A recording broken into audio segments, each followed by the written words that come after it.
सर्वसामान्यांच्या हक्काचा आवाज जागर जनस्थान।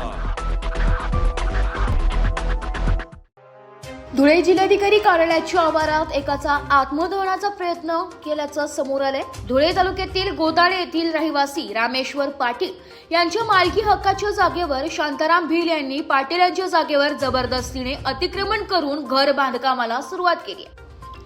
या प्रकरणी रामेश्वर पाटील यांनी धुळे जिल्हाधिकारी तसेच बीडीओ आणि ग्रामसेवक यांच्याकडे तक्रार करून देखील कुठल्याही प्रकारची कारवाई न झाल्याचं अखेरीस आपल्याला न्याय मिळत नसल्याच्या नैराश्यातून आज रामेश्वर पाटील यांनी धुळे जिल्हाधिकारी कार्यालयाच्या आवारात अचानक येऊन अंगावर पेट्रोल टाकून आत्मदहनाचा प्रयत्न केलाय। मात्र वेळीच पोलिसांनी हस्तक्षेप करीत रामेश्वर पाटील यांना ताब्यात घेत त्यांची समजूत काढून त्यांना धुळे शहर पोलीस ठाण्यात घेऊन जाण्यात आले। पोलिसांच्या या हस्तक्षेपामुळे मोठा अनर्थ टळलाय।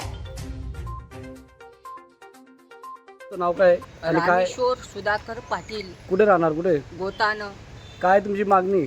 माझे जागावर शांताराम रामभाऊ भिल यांनी दादागिरी करून घर बांधण्याचं चालू केलं।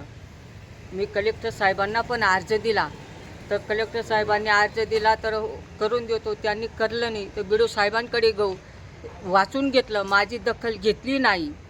तर मी ग्रामसेवककडे गहू, मला उतारा द्या, मला पावती द्या, पट्टी द्या, त्यांनी मला ध्यान दिले। माझ्यावर अन्याय झाला तो पण तथच लय जाय, मला काहीच सांगू नको असं सांगितलं। मग आज काय नेमकं तर मला न्याय पाहिजे, नाही न्याय भेटला तर मी आत्महत्या करून इथेच थांबू। जाऊ न्याय भेटच नाही तर इकडेच थांबू, जाणार नाही उठून।